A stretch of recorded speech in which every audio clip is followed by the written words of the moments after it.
सुबह की हल्की धूप खिड़की से कमरे में फैल रही थी। हवा में ताजगी थी।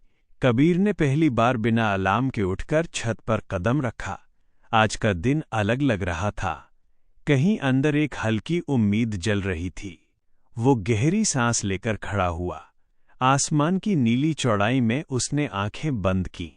जो भी है उसे समझने की बुद्धि दे देना, उसने भीतर से कहा। कबीर बचपन से ही मंदिर जाता रहा था। वो पूजा विधि में पारंगत नहीं था, मंत्र याद नहीं थे, लेकिन एक नाम हमेशा याद रहता था, शिव। उस नाम में उसे शांति मिलती थी, जैसे कोई भीतर की उलझनें धीरे धीरे सुलझा रहा हो। कबीर का जीवन। कबीर कोई साधु नहीं था। वह एक सामान्य युवक था। नौकरी करता, घर का खर्च संभालता, मां की देखभाल करता। उसके सपने साधारण थे, सब ठीक रहे, सब सुरक्षित रहे। पर जीवन सिर्फ स्थिरता नहीं देता, ये हमें बहता हुआ अनुभव देता है, जिसमें परिवर्तन, चुनौती और जागृति छिपी होती है। मंदिर का अनदेखा संकेत। वो ऑफिस से लौटते समय पुराने मंदिर से गुजरा। भीतर शांतिपूर्ण वातावरण था। वो अंदर गया। सामने विराजमान थे महादेव। कोई भव्य सजावट नहीं, बस दीपक की हल्की लौ और घंटियों की मंद आवाज। कबीर बैठ गया, आंखें बंद कीं, कुछ नहीं मांगा, बस उपस्थित रहा। तभी एक बुजुर्ग व्यक्ति पास आकर बैठ गया। तुम मांगने नहीं आए हो, है ना? उन्होंने धीमे स्वर में कहा। कबीर ने सिर हिलाया। जी, बस बैठने आया हूं। वृद्ध मुस्कुराए। यही असली भक्ति है, जहां मांग खत्म वहां मिलना शुरू। शिव तत्व की पहली झलक। लोग सोचते हैं शिव सिर्फ हिमालय पर बैठे हैं, पर शिव चेतना है। जहां स्वीकृति है वहां शिव है। कबीर ने पूछा, क्या बिना कठिनाई के भी शिव मिल सकते हैं? कठिनाई शिव तक पहुंचने का मार्ग नहीं है, जागरूकता है। जब तुम हर परिस्थिति में स्थिर रहना सीख जाओ, वही शिव तत्व है। उस रात कबीर ने सपना देखा। वो पहाड़ पर खड़ा था, तेज हवा चल रही थी। एक आवाज आ रही थी, स्थिरता बाहर नहीं, भीतर खोजो। सुबह उठकर वो हल्का महसूस कर रहा था। भीतर का हल्का प्रकाश उसे लगातार याद दिला रहा था, शिव अंदर है। विश्वास की पहली परीक्षा। एक दिन मां की तबीयत अचानक बिगड़ गई। कबीर अस्पताल पहुंचा। डॉक्टरों की भागदौड़ और प्रतीक्षा का लंबा मौन। वो पहली बार भीतर कांप रहा था, लेकिन उसने हाथ जोड़े, कुछ नहीं मांगा, बस कहा, जो उचित है वही करना। रात अस्पताल की कुर्सी पर बीती। नींद नहीं आई, पर भीतर एक संवाद चल रहा था। डर को मत दबाओ, उसे देखो, वही तुम्हें मजबूत करेगा। कबीर को याद आया, समुद्र मंथन के समय विष निकला और नीलकंठ ने उसे गले में रोक लिया। शायद यही शिव तत्व है, दुख और विष को स्वीकार करना, पर उसे भीतर नियंत्रित करना। सुबह की रोशनी। मां की स्थिति स्थिर थी। कबीर ने गहरी सांस ली। उसके भीतर पहली बार अनुभव हुआ, डर और चिंता के पार भी शक्ति है। अगले कुछ दिनों में उसने छोटी छोटी चीजों में शांति खोजी।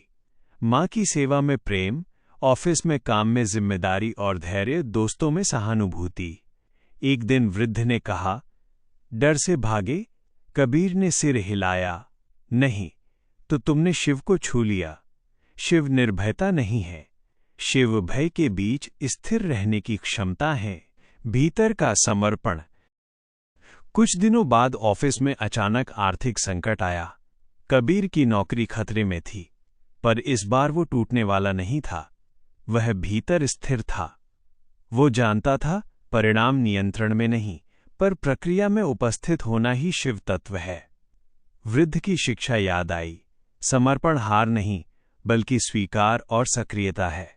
जो तुम्हारी पहचान बन चुका था, उसे छोड़ना पड़ता है। कबीर ने जीवन का नया दृष्टिकोण अपनाया। परिणाम से मुक्त होकर प्रयास करना, भय और चिंता को मित्र मानना, चुनौती को अवसर समझना, हर अनुभव में सीख लेना।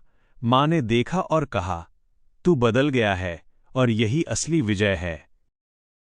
पहला अनुभव। इंटरव्यू में कठिन सवाल आए।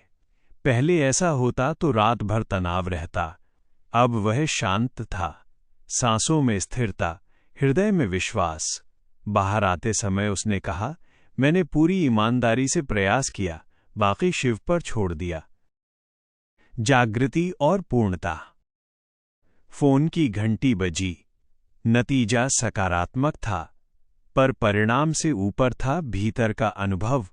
कबीर ने महसूस किया, मैं स्थिति नहीं हूं, मैं उससे बड़ा हूं। भीतर की स्थिरता ही असली ताकत है। मंदिर में वो फिर बैठा, आंखें बंद। दीपक की लौ उसकी आत्मा में जला। घंटियों की आवाज हृदय में प्रतिध्वनित हुई। वो समझ गया, शिव बाहर नहीं है, शिव चेतना है। हर सांस, हर निर्णय, हर अनुभव में है।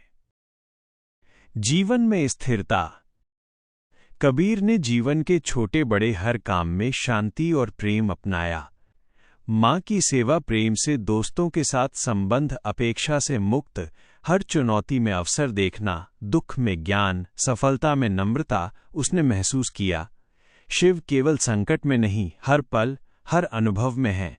शिव तत्व की शिक्षा। भीतर स्थिर रहो, परिस्थितियां बदलेंगी, पर स्थिरता आधार है। स्वीकृति शक्ति है। हर परिस्थिति को स्वीकार और सक्रियता से देखो। धैर्य जीवन का मंत्र। समय और अनुभव से सब कुछ सीखा जा सकता है। भय और दर्द को मित्र बनाओ, उन्हें दबाओ नहीं, समझो और सहो। शिव तत्व हर सांस में है। मंदिर या मूर्ति बाहर नहीं, भीतर है। कबीर की कहानी ये संदेश देती है, जो भीतर जागा वो कभी टूटता नहीं। जो भीतर शिव तत्व जानता है, वो किसी भी तूफान में स्थिर रह सकता है। समापन। कहानी का अंत इस भाव के साथ होता है, जो भीतर जागा वही जीवन का असली विजेता है। जो भीतर शिव तत्व जानता है, उसे कोई परिस्थिति नहीं हरा सकती, और यही जीवन का असली अर्थ है। अगर आज के ये शब्द आपके मन को जरा सा भी हल्का कर पाए हों, तो समझ लीजिए, शिव ने आज आपको थाम लिया है। आप अकेले नहीं हैं। आपकी हर उलझन, हर प्रश्न शिव की दृष्टि में है। अब एक गहरी सांस लीजिए, मन को शांत कीजिए और अपने डर को शिव को समर्पित कर दीजिए। अगर आज आपको थोड़ी भी शक्ति मिली हो, तो जुड़े रहिए इस शिव परिवार से। यहां हम चमत्कार नहीं, विश्वास जगाते हैं, क्योंकि जहां विश्वास है वहीं शिव हैं। हम फिर मिलेंगे एक नए शिव संदेश के साथ। हमसे इस शिव यात्रा में जुड़ने के लिए हृदय से धन्यवाद। हर हर महादेव।